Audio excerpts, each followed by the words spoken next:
Dans ce podcast, découvrez le quotidien d'un tribunal correctionnel au plus près de la réalité. Exceptionnellement, l'enregistrement des audiences que vous entendrez a été autorisé. Bienvenue dans Justice en direct. Nous remercions Marie Receveur, vice-présidente de la Chambre correctionnelle de Fort-de-France.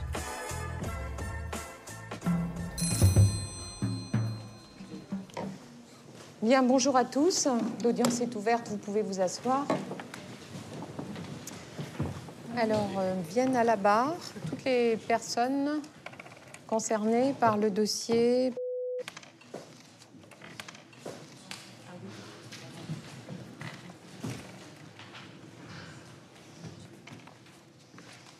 Vos avocats sont tous présents dans la salle? Oui. Bien.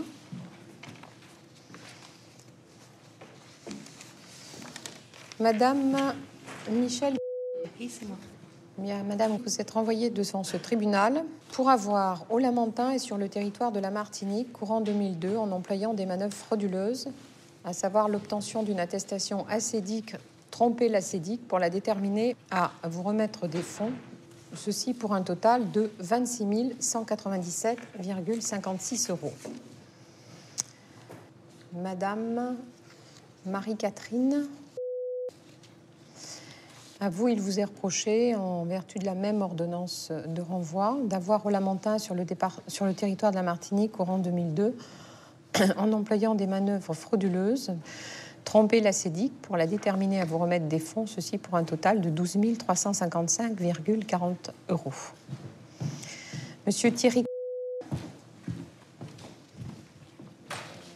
en fait, il vous est reproché la même infraction que j'ai déjà lue 2 fois, sauf qu'en ce qui vous concerne, la remise des fonds était d'un total de 30 778,11 €. Monsieur Gilles. À vous, monsieur, il est reproché d'avoir au Lamentin, sur le territoire de la Martinique, courant février 2001, et depuis temps non couvert par la prescription, été complice du délit d'escroquerie commis par François en signant sa lettre de licenciement, son certificat de travail, ainsi qu'en rédigeant et en signant son attestation acédique. Alors, vous allez vous asseoir devant vos avocats, le temps que je rappelle, en les résumant, les faits qui vous sont reprochés, sachant que l'acteur principal du film, si je puis m'exprimer ainsi en ces circonstances, M. François, qui était lui poursuivi pour un certain nombre d'infractions, est décédé assez récemment, et que vous jouez plutôt dans cette procédure les seconds rôles, ce qui n'enlève rien à la réalité des infractions qui vous sont reprochées et au fait que vous restiez prévenu. Bien, alors, cette affaire a vu le jour sur le plan judiciaire, s'entend, du fait d'un courrier envoyé le 13 mars 2003 par la Caisse générale de sécurité sociale de Martinique au procureur de la République de Fort-de-France, dénonçant des faits de travail dissimulé qui mettait en cause la SARL Bowling de la Martinique et qui concernait 4 salariés. Alors, la SARL Bowling de la Martinique a été créée à l'initiative de M. François. Alors, un certain nombre de difficultés sont apparues qui ont fait l'objet de procédures civiles ou commerciales et qui n'intéressent pas directement, ou en tout cas qui n'intéressent plus directement aujourd'hui le tribunal correctionnel, en raison du décès de M. On aurait pu s'y intéresser s'il comparaissait, mais ce n'est pas le cas.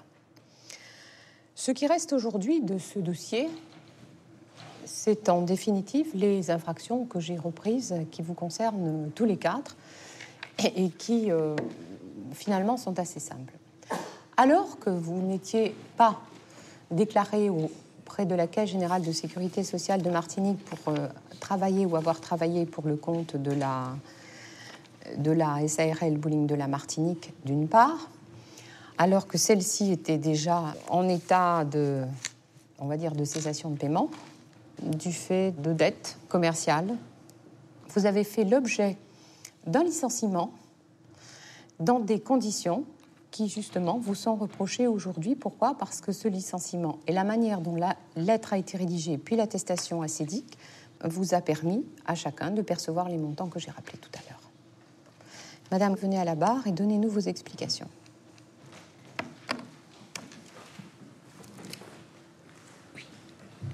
Je sais pas. On vous écoute, madame. Je viens de résumer les faits qui vous sont reprochés. Est-ce que vous les reconnaissez? Si vous ne les reconnaissez pas... Non, pour moi, j'étais déclarée, pour moi. Ouais. Non, c'est pas le fait d'être déclaré ou pas déclaré qu'on vous reproche. Ouais. C'est le fait d'avoir accepté de produire auprès de l'ACEDIC une attestation destinée à l'ACEDIC et une lettre de licenciement rédigée par votre mari. Oui, la même chose, même explication pour les deux autres personnes. Moi, j'ai effectivement... mon mari a signé pour moi, mais j'ai... Votre mari a signé? Oui. Oui. Mais vous saviez qu'il moi, avait... si vous voulez... Monsieur, alors, sur ces infractions, je vais être très précise. Ouais. Votre mari reconnaît avoir fait défaut. Il l'a reconnu dans ses auditions. Ouais. Et en enquête et devant le juge d'instruction. Oui, mais moi, j'ai pas regardé les signatures. En plus, je faisais confiance à mon mari. Donc... il a signé pour moi. Bon, pour moi, c'était pas quelque chose de grave qu'il signe pour moi, quoi. J'ai pas regardé, moi, je signe ça, bon. Et vous envoyez ça à la CEDIC sans regarder? Oui, j'ai pas fait attention, c'est vrai. Ouais. Depuis, vous avez eu l'occasion de voir la pièce? Oui, on me l'a montré. Vous avez vu qu'elle était... Vous en aviez quand même pas gardé un double pour vous? Non, j'ai plus rien en papier, moi. Écoutez, vous avez remis une attestation, une lettre de licenciement à la CEDIC sans en garder de double?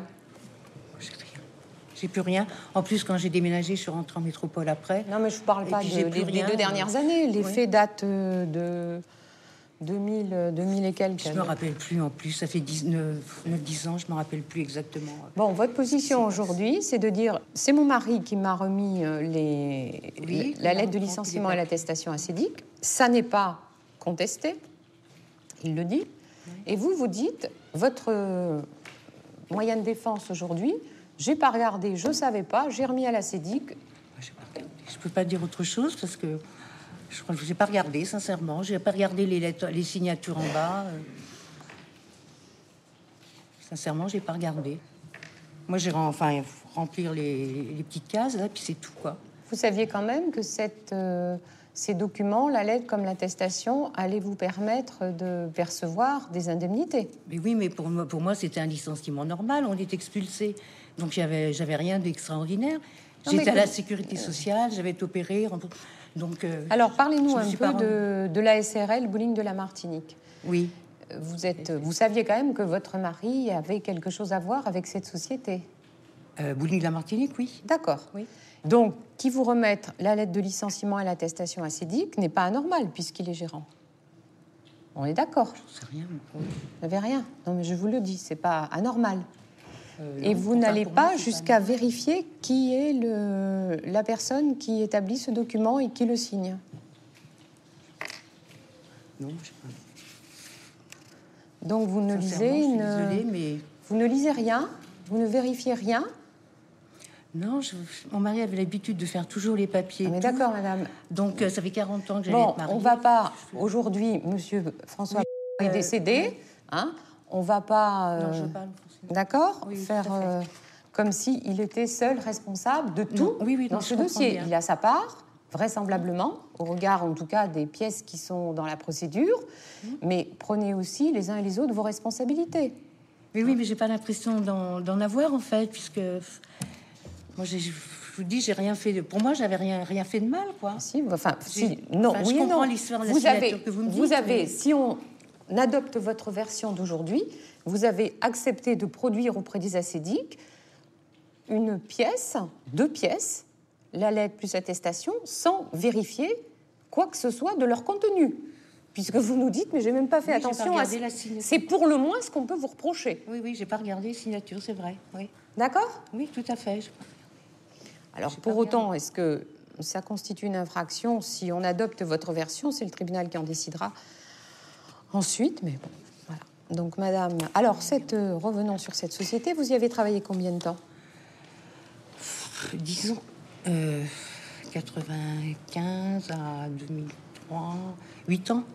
Qu'est-ce que vous y faisiez? Quelles étaient vos fonctions? Un peu tout, contrôle, serveuse. Quand on travaille au bowling, on est un petit peu polyvalent. On reçoit les clients, on fait C'est un bowling qui faisait bar et restauration? pas restauration, que bar. On faisait des sandwichs. Okay. Mais pas de restauration. Oh, quels étaient les horaires d'ouverture? 15 heures l'après-midi. 15 heures, oui, 15 heures, jusqu'à 2 heures du matin. Oui, jusqu'à 2 heures du matin. Le dimanche, c'était minuit. Voilà. Et vous y travaillez sur un horaire plein temps? Non, pas plein temps. Pas plein temps parce que on se relayait déjà. Et puis, moi, je travaillais à peu près 4 soirées par semaine. Ou... Mais on n'avait pas d'horaire fixe. Quand il y a du monde, on est obligé de rester. Même si on ferme à 1 heure du matin, on jette pas les clients dehors. Donc, ça peut rester jusqu'à 2 heures. Ouais. Les règles de droit du travail, ça vous dit quelque chose? Oui, mais... C'est vrai que c'est des métiers où il n'y a pas d'horaire. Ouais. Si, il y a des horaires. Enfin, il y a, en tout cas, le droit du travail s'applique dans les bowlings comme ailleurs, mais enfin, ça n'a pas l'air de vous avoir particulièrement intéressé. Non, parce qu'on a toujours même travaillé. Comme salarié. Ouais. Bien. Alors, on arrive au moment des faits. Vous disiez tout à l'heure, on a été expulsé. Est-ce que vous pouvez un peu nous parler de ça? Ben, on a appris un jour que le bowling allait fermer, qu'on allait être licencié. Voilà. Bon. Alors, comment avez-vous été licencié? Il fermait le bowling. On a été licencié avec la feuille de chômage, et certificat de travail, etc. Voilà. Je vais peut-être vous parler de choses qui vous paraissent étranges, mais en droit du travail, puisque vous aviez un bulletin de salaire, un contrat de travail, même s'il n'était pas écrit. Bulletin de salaire, bon. oui. Vous étiez, et votre employeur aussi, soumis à un certain nombre de règles. Un formalisme existe en matière de licenciement. Oui. Est-ce que cette procédure de convocation d'entretien préalable, d'entretien préalable, de respect des délais avant le départ de la lettre a été suivie? Non. Non, on a été prévenus comme ça. Et puis alors, la lettre de licenciement, vous l'avez reçue dans quelle... et l'attestation acédique, vous les avez reçues dans quelles conditions? Vous vous rappelez plus? Les feuilles d'acédique, c'est mon mari qui me les a données. Ouais. La lettre de licenciement aussi? Et bien, pareil, c'est lui qui me les a données. Mais il vous les a données main propre. D'accord, en main propre. Mais où? Je sais plus si c'est au bowling ou à la maison, je sais plus, là. Je me rappelle plus, là. Mais je sais pas quoi dire, moi. Est-ce que vous vous rappelez du motif de votre licenciement, celui qui était inscrit sur la lettre? On était expulsés. Non, mais c'était pour faute, c'était... on vous reprochait... Non, pas du tout. C'était un motif de licenciement. Je peux plus parler, c'est soit. Non, c'est parce qu'on était expulsés, donc le bowling fermait, donc on était licenciés, c'est tout. Pour quel motif? Je me rappelle pas. Là, c'est dit qu'on ne vous a pas versé des indemnités sans qu'il y ait un motif clairement avancé. Je me rappelle plus. C'est un motif économique, madame? Économique, je me rappelle plus. Bien. Des questions Je ne peux pas dire. Madame, donc vous avez bien travaillé? Oui. Est-ce que les sommes qui vous sont versées par les acédiques sont les suites normales d'un licenciement? Oui, pour moi, oui. D'accord. Pour moi, oui. D'accord. Ouais. Donc, les sommes qui vous sont versées n'ont pas été une escroquerie. C'est l'argent qui vous était réellement dû. Mais oui, pour moi, la feuille avait été normalement envoyée. Donc, c'était normal pour moi. Ça ne m'est même pas venu à l'idée. En plus, comme j'étais persuadée d'être déclarée, ça m'a pas... Pour vous, tout était normal. Oui, et donc, je ne me suis pas inquiétée. Hein. D'accord. Je ne me suis pas inquiétée. Une question, si vous le permettez. Monsieur. Si vous avez fini, excusez-moi. Ah non, mais je vous en prie. Vous étiez au courant que monsieur était interdit de gérer depuis 2001? Non.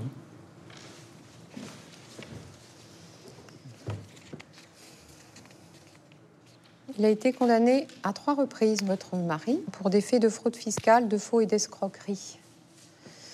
sur le plan pénal. Et à ce titre, il avait fait l'objet d'une interdiction professionnelle pendant 5 ans. Donc de gérer. Alors, vous avez l'air C'était quelle année? étonné, 2001. Vous avez l'air étonné quand on vous dit cela. Vous ne saviez pas que votre... Qu'il avait 3 condamnations, non, je savais pas. À la gendarmerie, j'ai appris qu'il y en avait une, parce qu'ils me l'ont dit, mais je savais pas pourquoi c'était. Et mon mari me tenait pas au courant de ses affaires, j'avais pas le droit. Alors... Vous n'étiez pas au courant quand votre mari passait devant un tribunal, était jugé? Si, une fois, c'est ce que je dis, une fois, mais 3 fois, non, je savais pas. Et que depuis, il n'avait plus le droit de gérer? Le gérer, non. Ça, par contre... Jamais j'avais le droit de me mêler des affaires. Je sais pas quoi dire d'autre. Hein. Votre casier judiciaire ne porte trace d'aucune condamnation, madame?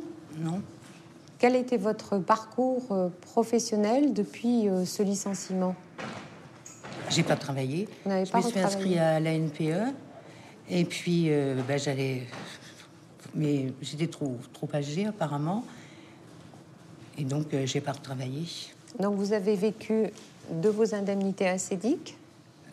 Pendant un an seulement, oui. Votre mari en a-t-il perçu?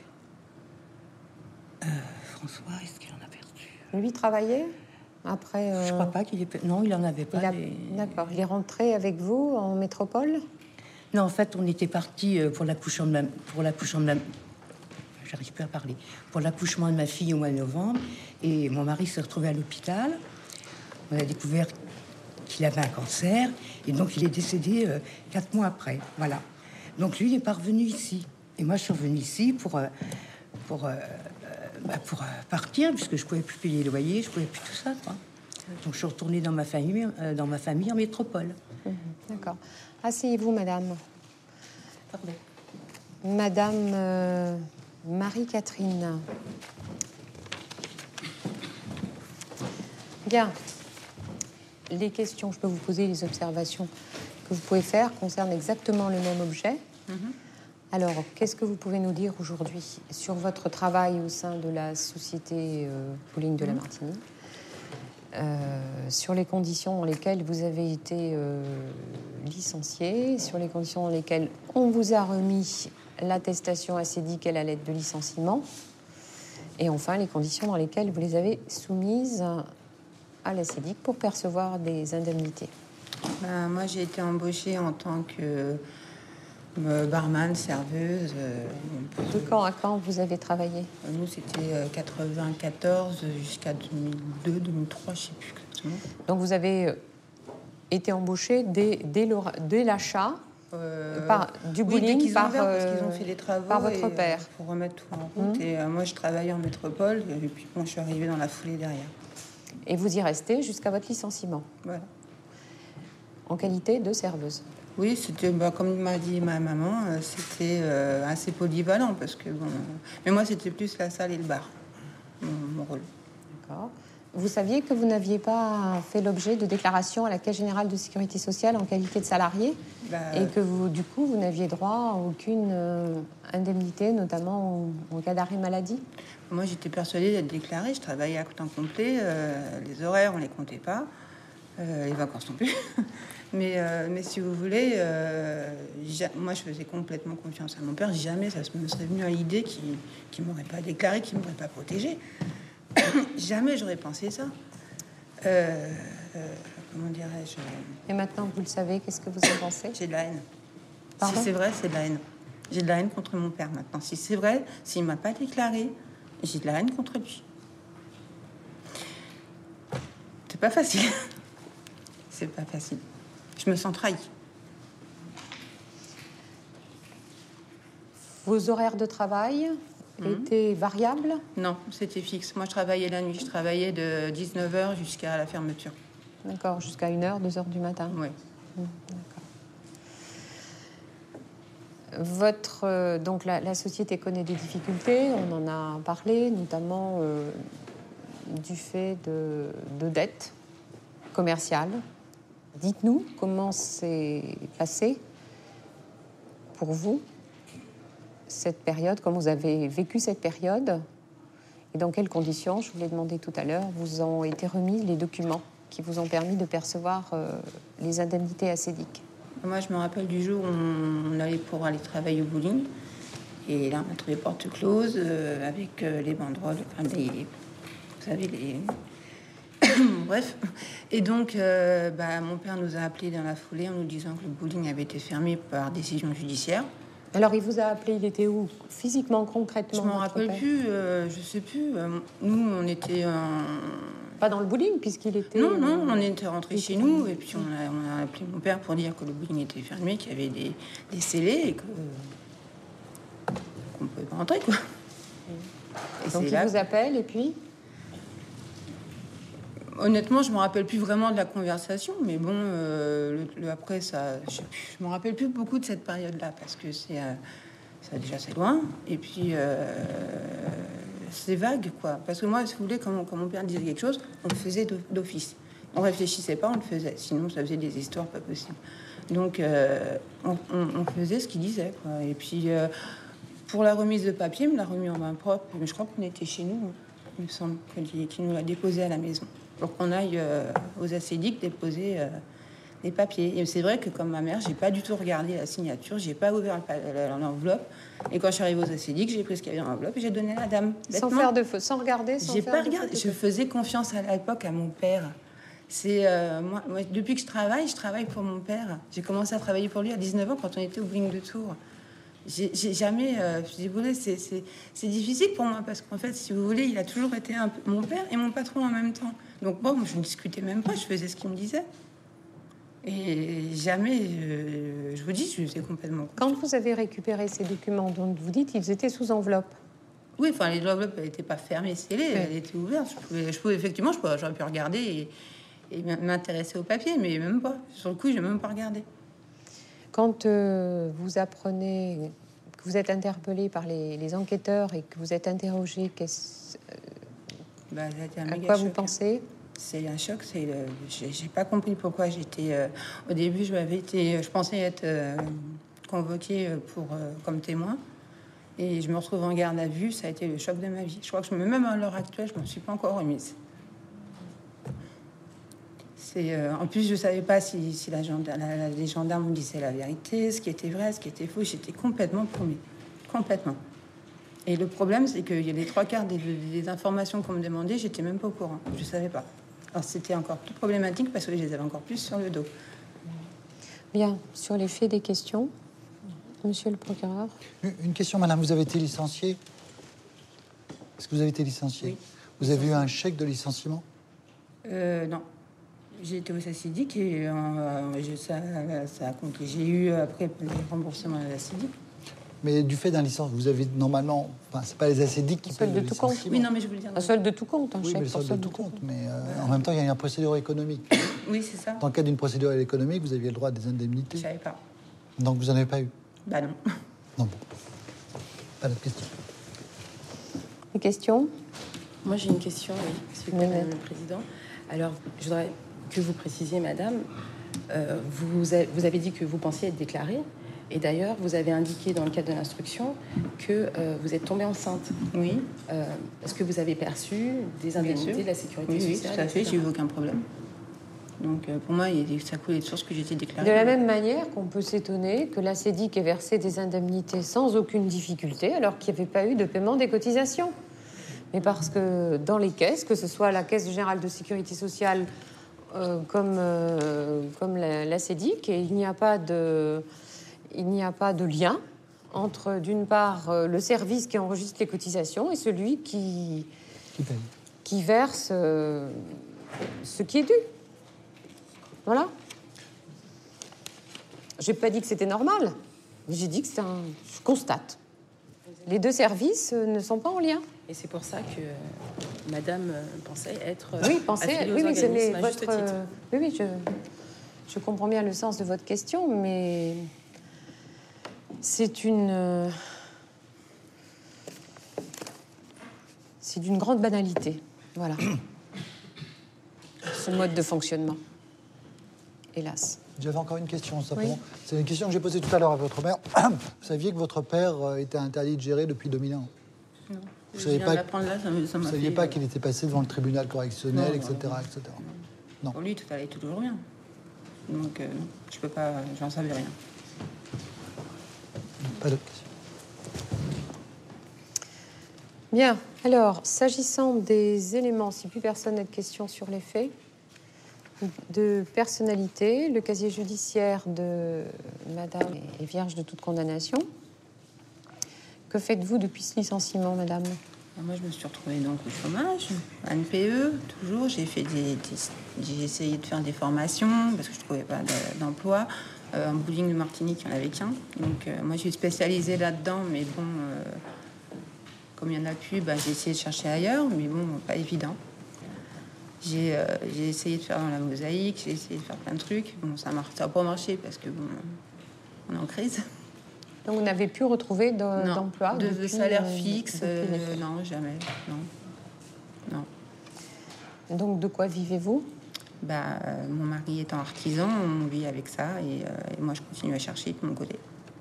Vous avez des enfants? Oui, j'ai une fille. Une fille. De quel âge? 11 ans maintenant. Bien, merci madame, asseyez-vous. On va entendre votre mari, monsieur Thierry. Venez à la barre. Oui. Bien, vous êtes concerné par la même prévention que votre épouse et votre belle-mère. On vous écoute, monsieur. Peut-être répéter, mais bon, pour moi, c'est pareil. Je pensais être déclaré. Et j'avoue que j'ai jamais regardé la feuille d'ACEDIC. Je l'ai eu dans mes mains, mais j'ai pas regardé qui c'est qui l'avait signé. Quelles étaient vos fonctions au sein de la Moi, société? j'étais, entre parenthèses, directeur, c'est-à-dire je m'occupais de l'accueil, du bar, leur approvisionnement. Je m'occupais de l'entretien des pistes, des machines. Voilà, en gros. Et de quelle date à quelle date? De 94 à la fermeture du... En 2003. 2003. 2003 ou 2002, je ne sais plus. 2003. Vous avez fait l'objet, comme les deux personnes qu'on vient d'entendre, d'un licenciement. Vous nous relatez les conditions dans lesquelles ce licenciement est intervenu? Je me relate surtout que mon beau-père m'avait appelé en me disant je suis passé au bowling ce matin, il est fermé. C'est là qu'on a appris qu'il y avait que le bowling avait été... Donc, c'est passé quelque temps et le licenciement, après, je l'ai revu avec ma femme. Il m'a donné mon contrat de travail. Et puis, il vous remet votre contrat de travail au moment du licenciement? Oui, avec... C'est plutôt en début quand on est en contrat de travail. Non, pas le contrat, le certificat, excusez-moi. Le certificat de travail. Voilà, c'est moi qui m'exprime mal, excusez-moi. Oui. Certificat de travail. Tout à fait. La lettre de licenciement. Voilà. Et l'attestation d'ACEDIC. Oui. Voilà. Vous les avez déposés ou vous les avez envoyés, ces Non, pièces? je me suis déplacé. Vous êtes déplacé. Ici, on se déplace. Vous les remettez aux ACEDIC et vous ne voyez pas que c'est signé Je sais pas, moi, le document, il est signé, j'ai pas fait gaffe. Excusez-moi, ce qui était marqué dessus, quand je l'ai donné, la feuille, j'ai fait les photocopies de tout ce qu'on me demandait, on m'a fait les photocopies. Donc vous avez fait des photocopies quand même. Vous en avez gardé des photocopies, j'avais mes papiers, je veux dire, j'ai remis aux ACEDIC les photocopies normalement de comment ça s'appelle, de mes fiches de paye, de tous les documents qu'on me demandait, oui. Mais cette feuille jaune, il la garde aux ACEDIC, je sais pas. D'accord, mais vous, c'est quand même la feuille jaune, comme vous dites, c'est quasiment l'attestation, le document le plus important pour percevoir les ACEDIC. Sans elle, sans sa remise, vous ne percevez rien. Donc c'est ce qu'on appelle un moyen de preuve et qui vous ouvre des droits d'une extrême importance. Et vous n'en gardez pas de photocopie? Je sais à l'époque qu'on en garde une photocopie, je suis désolé. C'est une feuille jaune. Non, mais vous n'avez pas été désolé. Je m'étonne simplement que vous n'en ayez pas gardé de photocopie, tout comme votre épouse et votre belle-mère. Elle est censée être mise aux ACEDIC. Je vois pas pourquoi je la garderais. Je n'ai pas dit que vous étiez censé la garder. Je dis que je m'étonne juste que vous n'en ayez pas conservé une photocopie pour le cas où l'ACEDIC égare la pièce et vous ayez la possibilité d'avoir la preuve de montrer que cette pièce existait, c'est tout. C'est une photocopie. Vous n'êtes pas curieux les uns et les autres, hein? Non, mais curieux de garder une feuille, je sais pas. Non, mais vous n'êtes... vous, non seulement vous gardez pas la feuille, ce qui ne serait pas forcément un signe de curiosité, mais vous ne lisez pas ce qu'il y a écrit dessus, vous ne vérifiez pas par qui elle est signée. Écoutez, ça m'est arrivé de me faire licencier et j'ai jamais vérifié, quand j'étais en métropole, la signature de la personne. Quand on vous remet une feuille jaune qui est par le secrétariat d'entreprise... Donc peut-être rien d'étonnant à ce que finalement vous comparaissiez aujourd'hui devant ce tribunal, puisque apparemment rien ne vous intéresse. C'est pas que rien ne m'intéresse. C'est comme quand votre comportement me fait penser à celui de quelqu'un qui signe sans regarder ce qu'il signe, et puis qui après se trouve obligé et s'étonne des obligations qui lui tombent dessus. Moi je suis pareil, j'ai travaillé au bowling, j'ai même pas compté mes heures et tout, donc pour moi c'était tout à fait logique. J'ai pas... Et les feuilles en plus ont été transmises, je crois, par les acédiques, donc c'est pas des feuilles qui ont été fabriquées, donc je sais pas, pour moi ça me semblait logique. Je n'ai pas trouvé... Non mais attendez, qu'il soit logique qu'à l'issue de plusieurs années de travail et d'un licenciement pour motif économique, on vous remette un certificat de travail, l'attestation destinée à l'acédique et une lettre de licenciement, d'accord. Par contre, ce qui est moins logique, je n'ai pas dit que ce n'était pas crédible, j'ai dit que ce qui est moins logique, c'est que vous ne prêtiez pas attention à ce qui est noté sur ces documents. Parce que vous ne vérifiez pas qui a signé, vous ne vérifiez pas le montant des salaires qui figure sur l'attestation acédique. Est-ce que vous avez vérifié le montant des salaires qui figure? Est-ce que, monsieur, vous avez vérifié le montant des salaires qui figurait sur l'attestation acédique? J'aurais pu poser la même question. Ah si, ça je regarde, comme sur une fiche de paie, je regarde le montant. D'accord, alors vous regardez sur l'attestation acédique le montant des salaires reportés par votre employeur. Vous avez raison de regarder, puisque c'est à partir des montants reportés que l'acédique va calculer vos droits. Oui. Vous avez la curiosité de vérifier la réalité des salaires reportés et de ne pas vérifier qui signe cette attestation. C'est étonnant. Non, c'est étonnant. C'est pas étonnant. Mais pour moi, c'est lui qui avait signé, donc j'ai pas regardé la signature. J'ai seulement regardé les montants. Il me semble que sur l'attestation acédique se présente de telle façon que c'est sur la même feuille que figure, c'est au recto de la fameuse feuille jaune, que figurent à la fois les salaires et le... C'est sur deux pages différentes. C'est la copie du dossier. Ça, c'est les salaires. Et ensuite... Vous vous rappelez de... Non. C'est la deuxième. Il faut tourner. C'est pas sur la même. Donc, vous lisez la page 3. Sommes versées à l'occasion de la rupture. Il y a quand même eu des sommes versées à l'occasion de la rupture, notamment une indemnité légale de licenciement. Vous l'avez reçue, l'indemnité légale de licenciement? Non.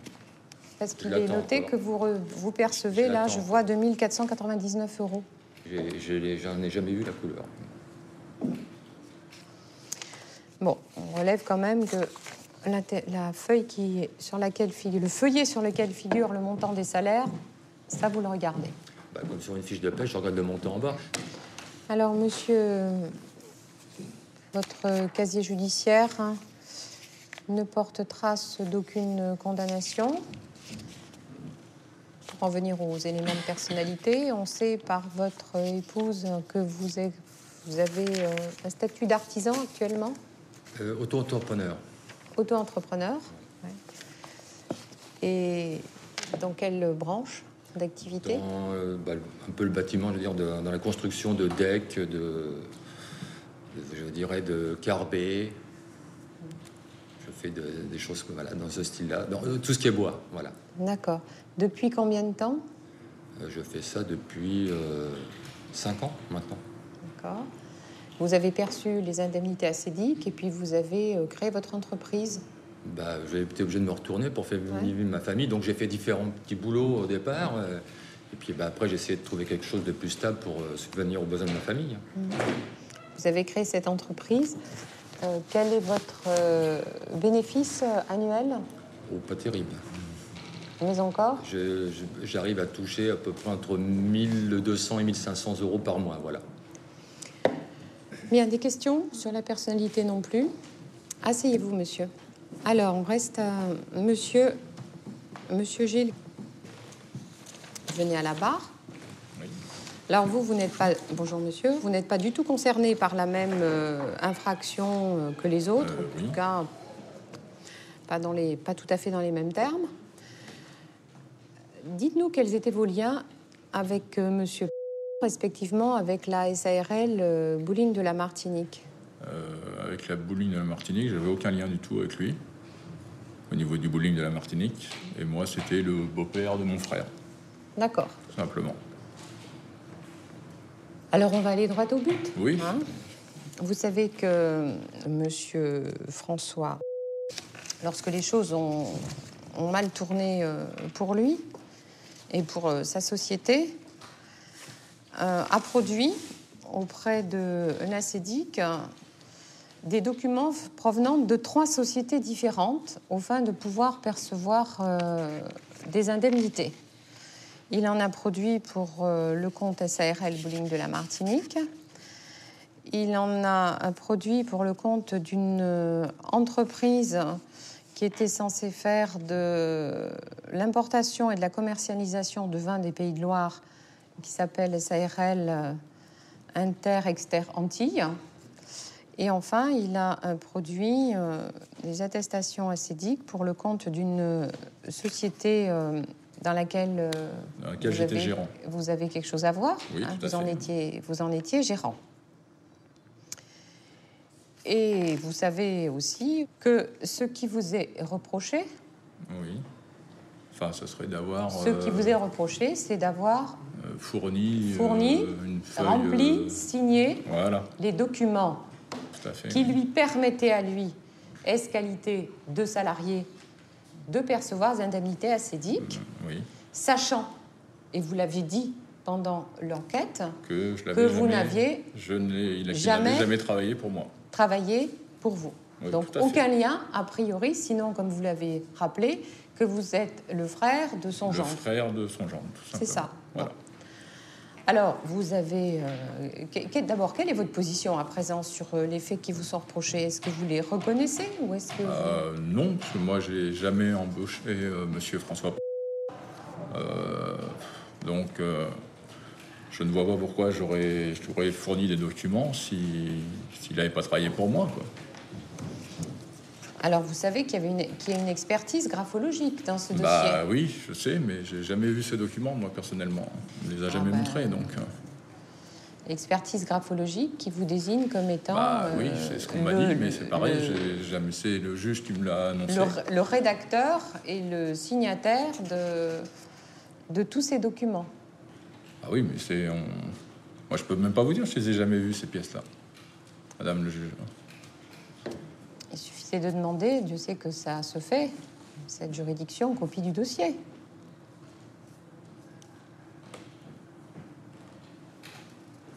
Voilà. Parce que vous avez un avocat. Je n'ai pas fait la demande non plus, je ne vais pas vous dire le contraire. Je n'ai pas fait la demande, mais... Votre avocat a vu le dossier, elle a dû vous en parler. Je plaiderai. Pardon? Moi, je plaiderai sur cet élément. Voilà, vous êtes mis en cause par 2 personnes. Oui. Et vous dites, c'est pas moi. Je peux pas, je sais qu'on m'a montré des documents avec... enfin, des documents chez le juge, pas spécialement ces documents-là. D'autres, comme quoi on avait à la base imité ma signature, on m'a demandé de reconnaître. J'ai dit, il y a des... Oui, effectivement, ça pourrait être moi, ça ressemble à ma signature. D'autres signatures qui ne ressemblaient pas du tout à ma signature. Bien. Sur les éléments de personnalité, votre casier judiciaire est vierge de toute condamnation. Oui. Depuis que... Alors, vous viviez des activités de ce restaurant, monsieur, à l'époque? Oui, tout à fait, oui. Et, à présent? Et après temps, je suis auto-entrepreneur et je travaille avec mon frère dans le bâtiment. Et quelles sont vos ressources? Dans l'équivalente à peu près à mon frère. Hein. Il y a 15 000, entre 15 000, 17 000, 18 000 par an à peu près. D'accord. Des questions sur la personnalité? Non. Peut-être encore quelques mots sur votre statut personnel. Vous êtes marié, vous avez des charges de famille? Célibataire, sans enfant, et à l'heure actuelle, je vis chez mon frère et ma belle-sœur depuis 1 an. D'accord. Bien. Eh bien, asseyez-vous, monsieur. Merci. Donc, on a une constitution de partie civile. On vous écoute, Maître Mérida. Madame la Présidente, simplement, je substitue Maître Jean-Joseph qui vous demande de recevoir la constitution de partie civile du Pôle emploi et de renvoyer l'examen de cette affaire sur l'intérêt civil. C'est simplement ce que j'avais D'accord. à vous dire. Merci, Maître Mérida. On vous écoute dans vos réquisitions, monsieur le procureur. Oui, Madame la Présidente. Madame la Présidente, Madame, Monsieur du tribunal, je ne serai pas très long dans mes réquisitions. La difficulté qui se pose dans ce dossier, et concernant les 4 personnes qui sont devant vous aujourd'hui, 3 d'entre elles en tout cas sur la partie acédique et les attestations pour le bowling de Martinique, c'est que les attestations qui étaient signées n'étaient pas signées du disparu, qui, de fait, en tout cas, et de droit pour eux, si on suit leur logique, était le gérant, était signées d'un monsieur qui avait été gérant de la société jusqu'à la fin des années 90, je crois 99 ou 97 de mémoire. Oui.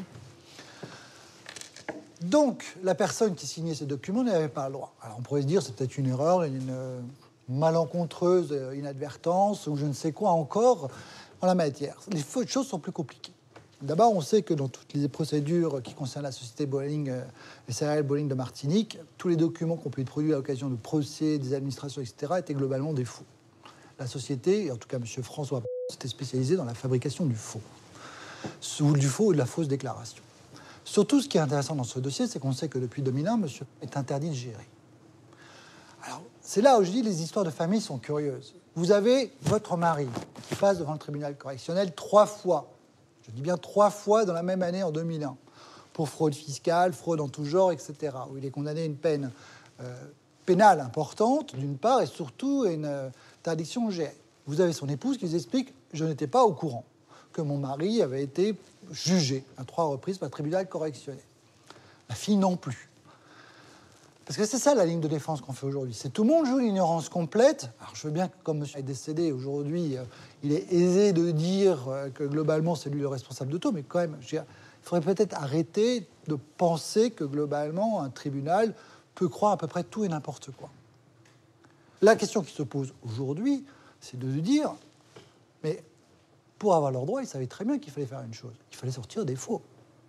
Ils savaient très bien que si on sortait un document du disparu, ça ne valait plus rien. Parce que depuis, globalement, le 1er janvier 2002, il n'a plus le droit de rien de signer. Donc les faux. S'il n'y avait pas les faux, il n'avait rien.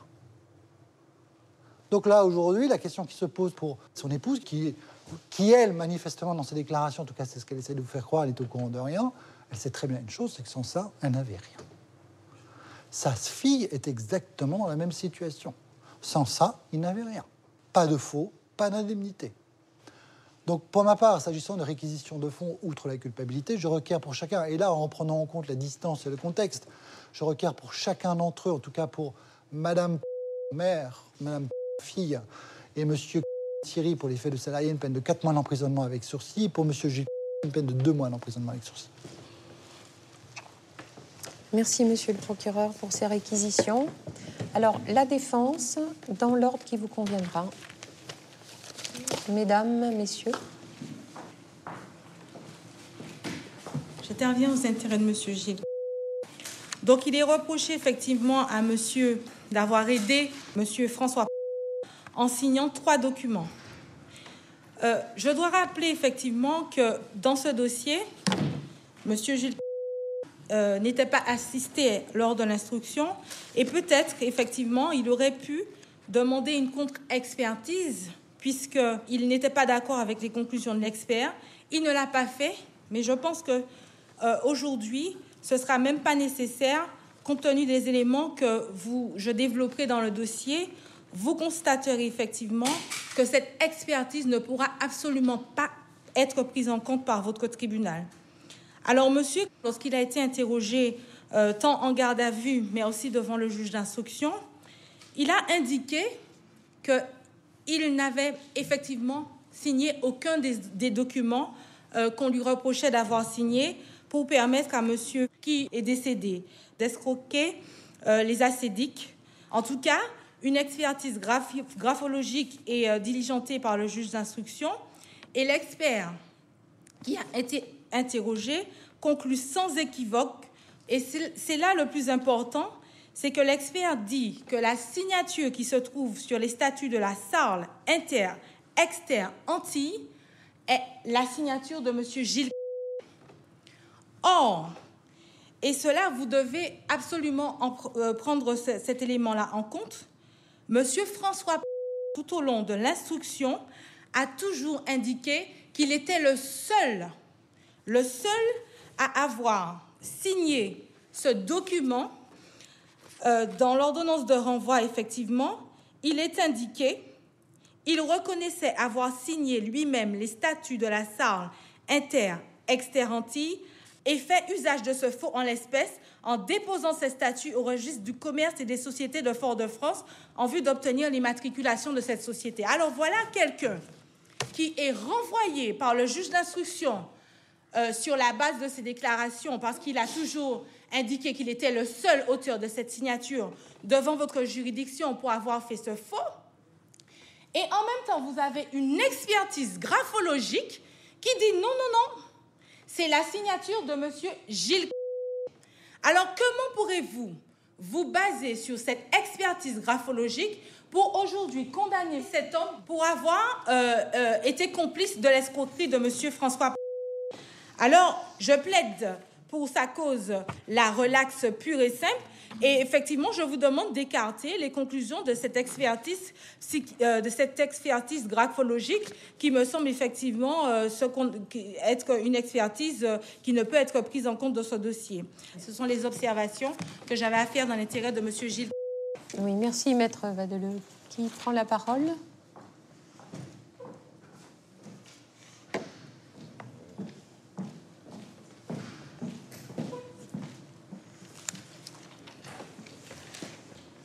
Madame le Président, Madame, Monsieur du tribunal, au terme de l'ordonnance de renvoi devant votre juridiction, pour les faits d'escroquerie au préjudice de la SEDIC, le juge d'instruction a renvoyé Madame pour les faits d'escroquerie, sans démontrer l'élément intentionnel de l'infraction. Dans cette affaire, il s'est simplement contenté de dire que Madame ne pouvait pas ignorer que l'attestation ascédique qui lui a été remise avait été signée par monsieur qui n'avait pas vocation à signer cette attestation ascédique. Mais cette attestation ascédique, comme elle vous l'a dit, lui a été remise par son père. Et comme elle vous l'a dit, comme ça ressort du dossier, elle a toujours travaillé pour son père. Depuis qu'elle a l'âge de travailler, elle travaille pour son père. Donc, a priori, elle n'avait pas de raison de douter, de se méfier, de contrôler cette signature. Est-ce que c'est si invraisemblable? Je ne pense pas. Surtout que, comme je vous le dis, il n'y avait pas d'éléments, pas d'événements précédents qui auraient pu lui mettre la puce à l'oreille, si je peux me permettre cette expression. Parce que quand vous lui avez posé la question, est-ce qu'elle pensait être déclarée? Elle vous a dit oui, j'ai été déclarée. Et d'ailleurs, elle est tombée enceinte. Et elle a perçu des indemnités de la sécurité sociale, ce qui démontre, pour elle en tout cas, parce qu'on reste sur l'élément intentionnel, c'est-à-dire sa connaissance du caractère frauduleux. Est-ce que, à ce stade-là, on peut considérer qu'il y a un élément qui lui permet d'avoir des doutes sur le document que lui remet son père au moment où elle est licenciée? Donc, cette absence de contrôle de l'attestation ascédique ne constitue pas en elle-même l'élément intentionnel de l'infraction. En réalité, le juge d'instruction aurait dû rendre à l'égard de Madame une ordonnance de non-lieu. Et en plus, il aurait dû la considérer comme victime, parce que c'est là son vrai statut. Elle a été victime de travail dissimulé. Mais au lieu de ça, elle est poursuivie, soit pour complice, soit pour tentative, soit pour escroquerie, alors que dans cette affaire, elle ne subit que des préjudices. Le choc, en premier lieu, de la trahison de son père. Ensuite, le choc de la garde à vue. Encore, celle de l'audience. Donc, compte tenu de tous ces éléments, et notamment le plus important, l'absence d'éléments intentionnels, je vous demande de rétablir la vérité dans cette affaire, de constater qu'il ressort du dossier de l'instruction à la barre que Madame ignorait le caractère falsifié de l'attestation acédique et donc de la relaxer des chefs de la poursuite. Merci, Maître Viagbo. Madame le Président, Monsieur, Madame du tribunal, j'interviens dans l'intérêt de Monsieur Thierry qui, dans ce dossier, est poursuivi, pour faire simple, escroquerie aux acédiques, c'est-à-dire qu'il aurait employé des manœuvres frauduleuses pour obliger les acédiques à lui verser des sommes qui étaient indues. Or, à l'instar de ce que vient de vous dire ma consoeur, dans cette affaire, en ce qui le concerne, la preuve n'est pas rapportée, ni de l'intention frauduleuse, ni des manœuvres frauduleuses qui auraient été employées par monsieur à des fins de se faire remettre des fonds qui ne lui étaient pas dus. On vous dit simplement que du fait de son lien de parenté, monsieur était le gendre de monsieur François, il ne pouvait pas ignorer. Bien sûr que si, il pouvait l'ignorer, Madame le Président. Et vous avez tenté de faire dire à monsieur Thierry des choses qu'il ne pouvait pas dire. Parce que quand on lui remet une attestation acédique à un salarié quelconque, n'importe lequel, que va faire le salarié ? Il va vérifier les salaires, effectivement, et il va remettre cette attestation acédique.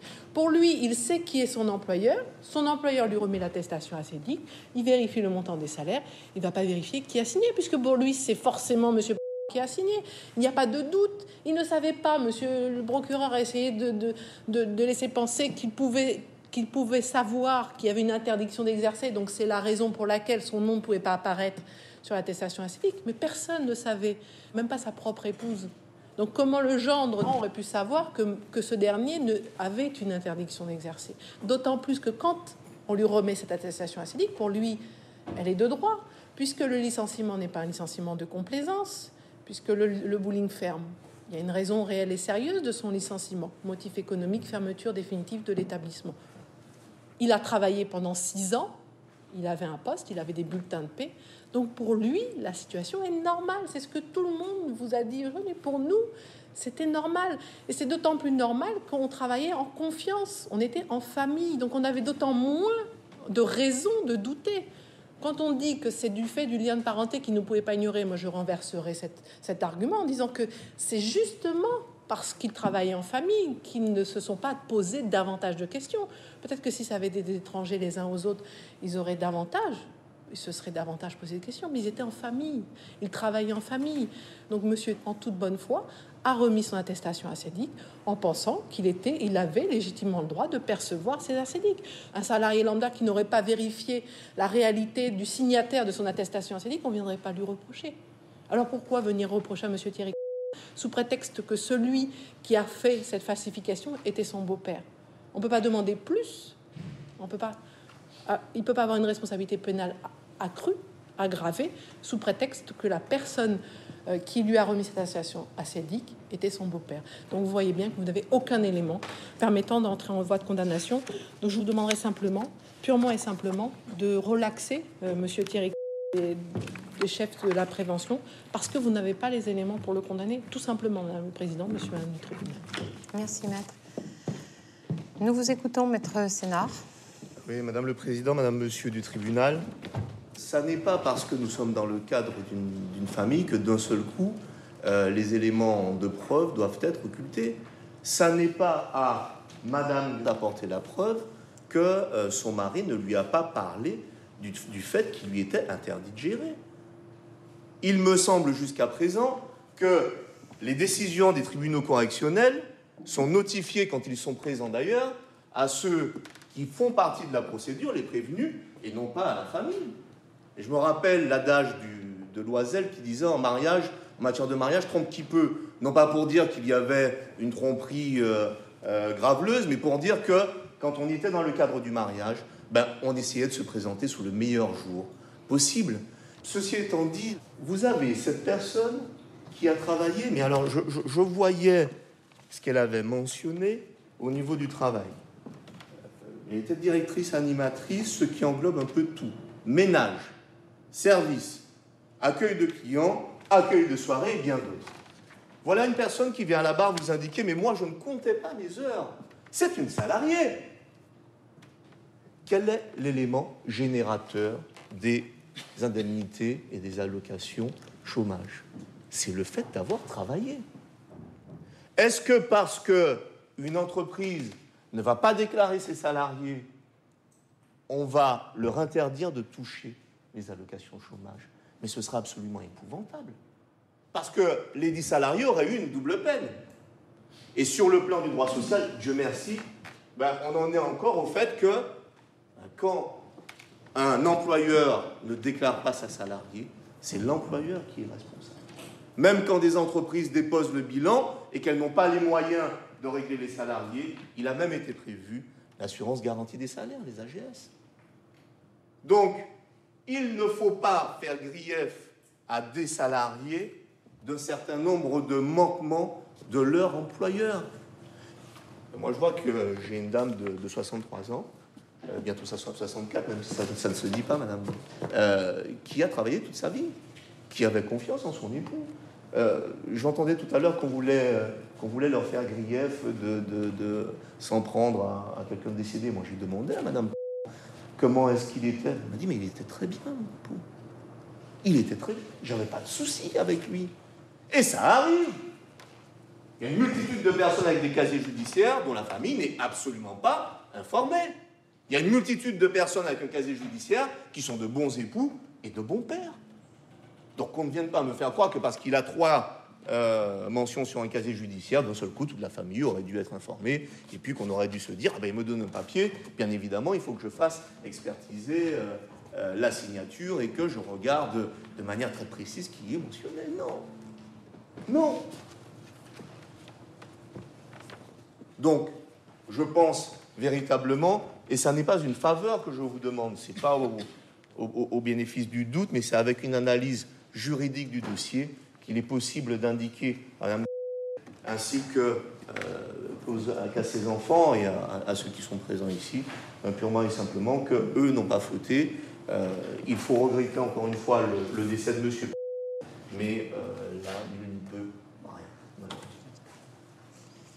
Bien, merci, Maître Sénard. Mesdames, Messieurs, est-ce que vous souhaitez, les uns et les autres, faire des observations complémentaires à celles de vos avocats? Non? Bien, alors, les débats sont clos. L'affaire est mise en délibéré après la suspension de l'audience.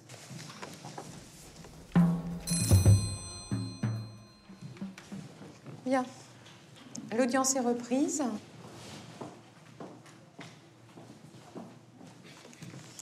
Après en avoir délibéré, le tribunal a décidé de prononcer une relaxe générale, considérant que sur les chefs d'escroquerie, les manœuvres frauduleuses des 3 personnes concernées n'étaient pas suffisamment caractérisées, et pour vous, monsieur Gilles, en considération que l'expertise graphologique, du fait des remarques pertinentes relevées par la défense, n'était pas suffisamment probante pour entrer en voie de condamnation à votre égard. Voilà. Vous n'êtes pas à l'abri d'un appel de la partie civile qui, du coup, se trouve recevable mais déboutée, et du parquet. 10 jours pour tout le monde. Voilà. Est-ce que vous avez relevé l'extinction de l'action publique? Extinction de l'action publique pour monsieur François, cela va de soi, puisqu'il est décédé. Voilà. C'est tout pour ce soir. Monsieur le procureur, à cette heure avancée de la journée, avez-vous d'autres réquisitions? Je n'ai pas d'autres réquisitions, Madame la Présidente. Eh bien, l'audience est levée.